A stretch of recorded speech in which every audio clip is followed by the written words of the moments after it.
Outburst, a Todd Mills Mystery, Book 4. Author, R.D. Zimmerman. Publisher, Scribble Pub, Minneapolis, Minnesota, 1998. Narrator, Eric Aust. Chapter 30.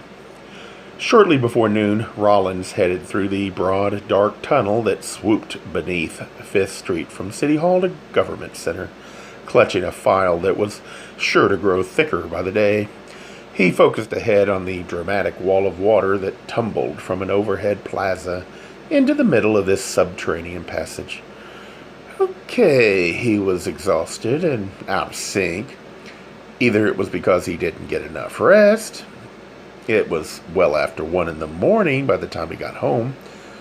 Or because he was nervous about where this entire cop-killing thing was going. Now, he pondered as his feet slapped the red brick pavers. All he could do was hope that this meeting went well. Fortunately, they'd had a major break. Once they'd obtained a search warrant, they'd gone through Kenny's car and late last night found, thank God, something incredible. A yellow rain slicker, and not just any yellow rain slicker, but one that showed evidence of blood. That would do it, wouldn't it? Hoping it was enough to cover his ass, he rode the escalators up a couple of floors to the courtyard, an enormous glass atrium that was flanked on 2 long sides by matching 24-story red granite towers. Stepping off the mechanical stairs, he immediately came upon a round information desk on which sat a small plexiglass picture stand holding this week's schedule. And there it was, written in blue marker.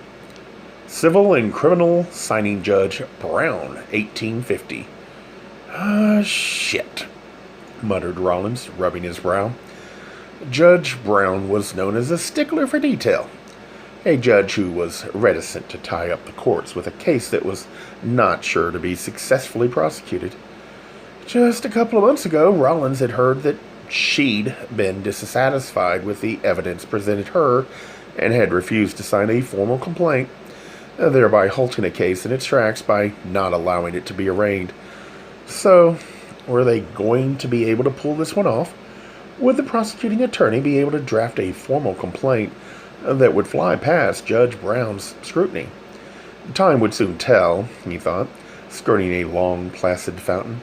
Making his way toward the court tower, he boarded an elevator and rode it up to the 17th floor. Thankful that the sinus infection that had plagued him for so long, and which had in fact led to his discovery of his HIV status, was now long gone, he got out without a trace of dizziness. Heading along the hallway, he peered through the glass wall, which had been added because there had been so many jumpers. Shuddering, he recalled how he too had once considered taking such a fatal leap. One from Todd's balcony, and how he probably would have had Todd not tackled him with a kind of desperate love. Turning away from the memories of that horrible night, he headed toward a receptionist, yet another Minnesota blonde, her hair thick and long, her face broad and cute, who sat behind a shield of bulletproof glass. Hi, I have an appointment with Denise Dalen. Please sign in, said the young woman, pushing a register through a slot at the bottom of the window. While Rollins signed in, the receptionist telephoned to the back, and it was only moments before a side door opened and a black woman in a gray suit stepped out. Steve? Hi, Denise. With a broad, warm smile, she extended her hand and said, A long time no see. Yeah, well, I've been catching 'em. I know you have. Trust me. I keep up with your career. She opened the door wide. Come on back. A slender, rather plain woman with straight hair pulled back into a tight bun. Denise Dalen was one of Hennepin County's senior prosecuting attorneys. Rollins had worked with her. What was it? Something like 2 or 3 years ago, when some nut she had successfully prosecuted for theft began stalking and threatening her and her husband. He'd admired her strength back then. She wouldn't be intimidated even when the creep had killed her dog, and was glad to learn earlier today that the assigning attorney had passed this case directly on to her. Rollins followed her down one narrow corridor and around a corner, Reaching her office, they entered a small space filled with a desk, 3 or 4 bookcases packed with books and papers, and a window that looked east toward the inflated hump of the Metrodome. The University of Minnesota and eventually St. Paul, as Daleen sat behind her desk and slipped on a pair of large glasses. Rollins pulled up a wooden chair. "Here's my report," he said, opening the file and taking out a sheaf of papers and forms, and the NCIC printout on him. This was the part he hated, and the part that reeked of his grade school days, sitting and waiting to see if he passed. "Anything new since we spoke?" she asked, referring to their lengthy phone call some 45 minutes ago. No, not since the yellow raincoat," he said, trying to keep that front and foremost. "Like I said, Kenny let it slip that he was seeing a shrink, but I don't have a name yet." "That's definitely one to follow up on." "Right. There's a gender program at the U. I'm going to check there first." "Yeah, good idea. Oh, the B of I guys are almost finished going over Forrest's car." "And?" "Well, they've gotten a lot of prints besides Forrest's, including some that look pretty fresh. We'll run them, but God only knows if we'll get a match. It was a long shot, of course. If by chance one of the set of fingerprints belonged to the killer had to have a previous record for his prints to be on computerized file. Otherwise, I think we went over everything. Everything in my report just backs up what I said. We'll be able to formally charge him, won't we?" "I'm getting a lot of pressure from above to do exactly that," she said, pointing upward as if to God, but instead just to the floor overhead. "Not only the judges either, but your folks across the street too." He had no doubt about that. Every cop on the force wanted this over with as quickly as possible, for nothing shook the force to the core more than a murder of one of their brothers. Rollins had heard that over 4,000 officers from as far away as the Dakotas and Canada would attend Mark Forrest's funeral. She opened his report and began thumbing through the papers. "But, no, don't say that. Don't say but." Rollins leaned forward, grabbing the edge of their desk. "Denise, trust me, this is our guy. I'm positive." "I hope you're right. I hope he's the right one. I really do." She shrugged. "Listen, Rollins, I want to make this stick too. That's my job, to make sure the guilty ones get put behind bars. But right now, we don't have it. Not the way I see it. Not yet, anyway." "Someone saw his car parked down by the river the night of the murder. That's how I got his license plate." "Okay, who?" She pressed, looking at him over the tops of her glasses. "It was an anonymous tip to a television reporter." "Right, and that's problem one. We need a witness who's willing to come forward, a witness who actually saw the car." "The reporter who got the call will testify," said Rollins. "Sure as hell that Todd would." "Did he actually speak to this person?" Rollins hesitated, then added, "No, I think it was the receptionist at Channel 10. "Well, find out for sure and get a statement from that person." Dalen looked down at the papers. "Still, that's not very good. We really need more than that. I mean, we want someone who can swear on a stack of Bibles is a mile high they saw Kenny's car down by the river. Even with that, it's rather circumstantial. Just because he might have been down by the river doesn't mean he pulled the trigger. If we can't find someone who saw him fire the gun, then we at least need someone who can place Kenny on the Stone Arch Bridge at approximately the time Sergeant Forrest was killed." Dalen hesitated, then asked, "This reporter, it's Todd Mills, right?" Rollins nodded. "And rumor has it that he's your..." Rollins nodded again. "Boyfriend." "Okay." She took a deep breath and pursed her lips, obviously mulling how to put this. Rollins guessed her thoughts and said, "Don't worry. At first we were trading information, which was helpful, but now you can't tell him a thing. Not a zip." I know. Trust me, Lieutenant Holbrook has been all over me about it. You know how these things work, Rollins. You say something to someone in the media, no matter how innocuous, and it gets passed along and twisted around. You have to be very careful, in fact, and I couldn't be more serious. From now on, I don't want you talking about this case with Todd Mills in anything but a formal interview, one that's recorded. Am I clear? I don't want anything we're working on leaked to the press, no matter how inadvertently. Absolutely, but I mean it. If you leak anything to Mills, I'll see to it that you're off this case in 2 seconds flat. Sure, but you know he's the one who was there when Forrest was killed. He saw the whole thing. Right. I saw his report on TV. Pretty dramatic stuff. I know. But he can't ID this guy, can he? That right? Doubtful. Very doubtful, admitted Rollins. The perp was wearing a jacket with a hood. His face was covered, and it was storming like all hell. Todd can testify about the guy's height and weight, which, by the way, match Kenny's, but what about the face? We need something definitive. Listen, Todd's coming in this afternoon to take a look at Kenny. Maybe he'll remember something. Maybe he did see the guy's face, or a spot or a scar on the guy's hand. Let's hope so. She looked at Rollins' report, turned a page, and jotted something in the margin. And while he's down there, take him into one of the interview rooms and get a formal statement from him as well, okay? Sure. Pushing what he hoped would be the clincher, he asked. Now, what about the yellow raincoat? Yeah, what about it?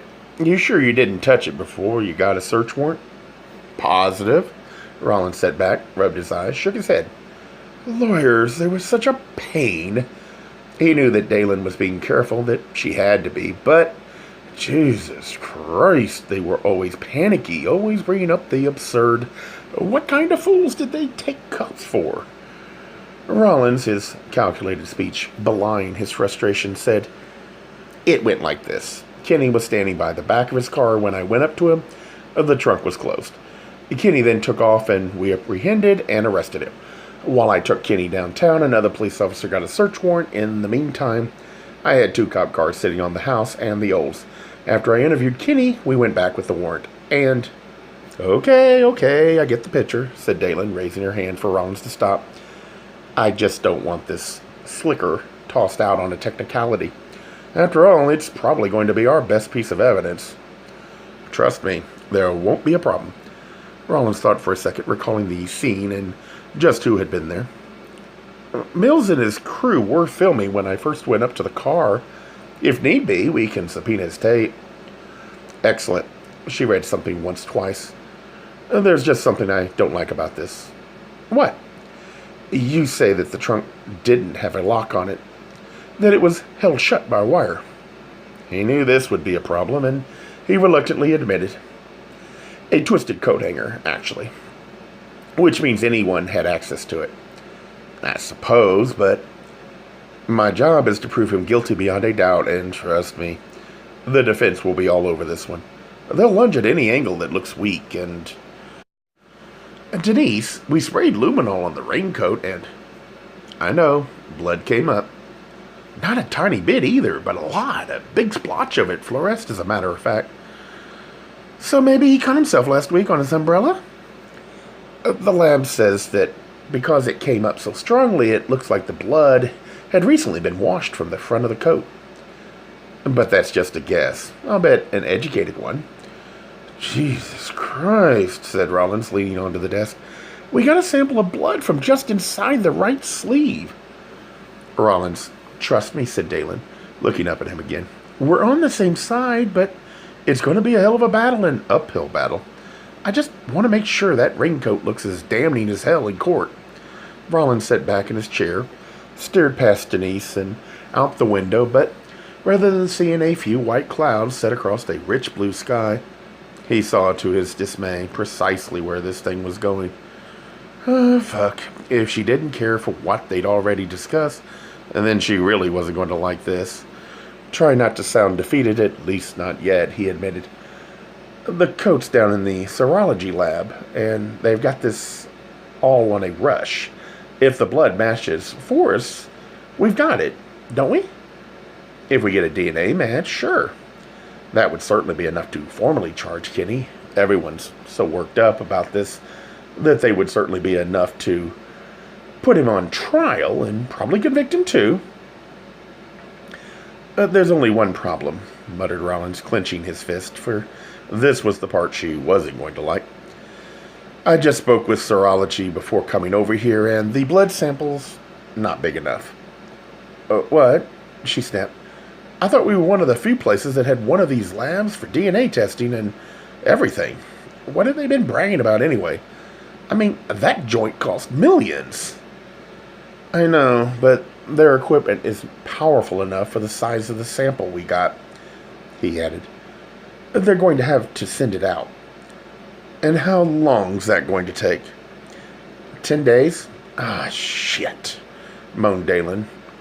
Sitting back, the problem Rollins knew was that they had but 36 hours to formally charge Kinney, and the clock had started ticking today at 12:01 a.m.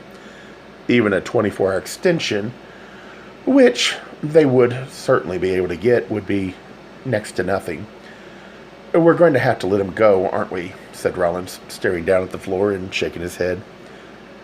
Right now, it doesn't look good. God, I'm going to have to really hustle. Yep, Dalen thought for a moment, took off her glasses and said, Listen, you guys have to get statements from Mills, from the receptionist at Channel 10, and also from Kinney's cousin, the one he lives with. Yeah, I've got her coming down this afternoon, too. I thought a formal interview with her might rattle something loose. It's just an ideal, but make sure this cousin has an alibi for that night. You never know. He hadn't thought about that, considered the possibility that it might have been Kinney's cousin down there on the Stone Arch Bridge, while Todd had presumed it had been a guy. Couldn't it have been a woman cloaked by that yellow slicker? A possibility, albeit a stretch. And keep at this shrink thing. Maybe Kinney confessed something to his therapist. Perhaps, Rollins continued, saying, I've been poring over everything I can get on what happened in California. You mean the cop killing out there, the one Kinney was initially charged with? Right. You'll see in my report and everything, I mean, it's clear why they let him go back then. They didn't have anything concrete. Which is exactly like now, Rollins nodded. A little too familiar, wouldn't you say? Actually, yes. Dylan slipped her glasses back on and looked through the papers. Did you turn up anything else after you got the search warrant? Rollins shook his head. Nope. They had searched not only the car, but the house. Yet they discovered no weapon, no additional article of clothing with blood on it, nor any evidence whatsoever linking Kinney to Officer Mark Forrest. Not so much as even a phone number. Hoping he'd hit pay dirt, Rollins had seized the answering machine attached to Kinney's private phone line in his basement room, but that too had yielded nothing. Aside from Kinney's, we got a couple of partial prints from the Olds, added Rollins. Maybe we'll get lucky. If they match Mark Forrest's print, then we're in business. Big business. She looked at him, her brow raised in doubt. You gotta get me something that'll link Christopher Kinney to Mark Forrest. Something that'll prove Kinney knew him or contacted him or... I'm trying. Between you and me, let me say this, Rollins.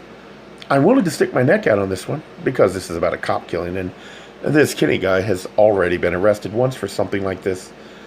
I'm willing to write up a charge even if we're only, say, 75% there.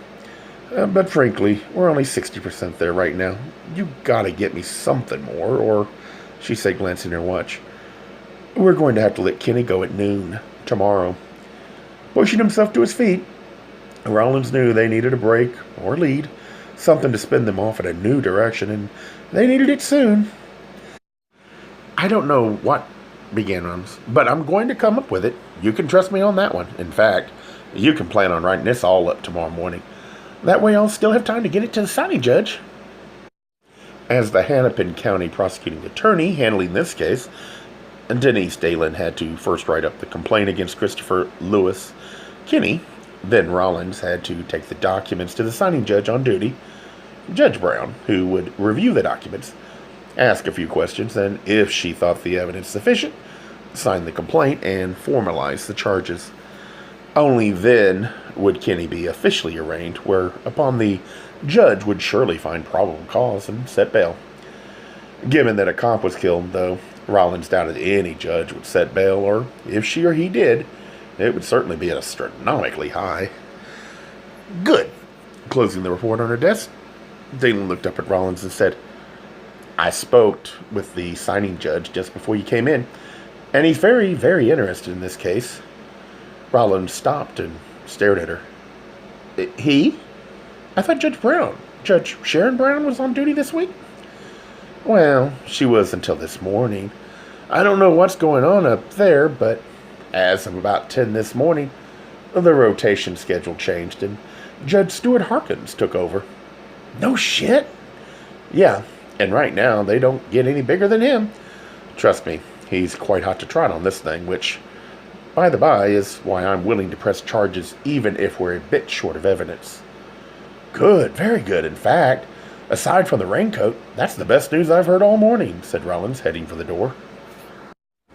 Gay Mysteries audiobooks. I think it is easy to hate a label, but a face humanizes the word. So this effort is twofold: to offer comfort to those like myself that your world didn't end because you don't fit into the view of acceptable society on both sides, and in hopes of helping those with family that are LGBTQ, that it doesn't mean we are aliens from the child they once knew. Reassure them so they can maybe be supportive at the same time, being true to their values.